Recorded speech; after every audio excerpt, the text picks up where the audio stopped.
یه چیزی بگم. الان کلی آدم نشستن کتاب نوشتن که بشریت رو به پیش رفته.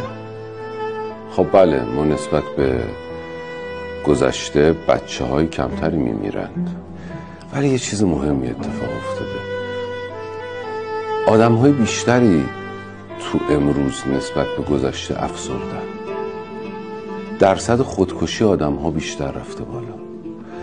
جمع‌ها انگار جمع شدن‌ها و با هم بودن‌ها کم شده. آدم‌های بیشتری تنها شدن.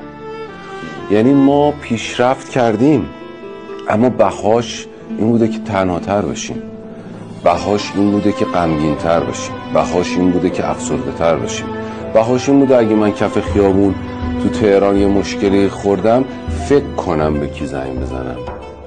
اون موقع فکر نمی‌کردیم. 50 نفر بودن که بهشون زنگ می‌زدیم بهت برسن.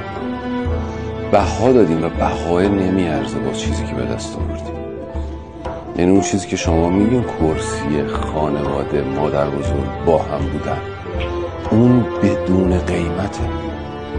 اون قیمت نداره. الان لحظه تحویل سال تنها شدیم، آدم ها کنار هم نیستن.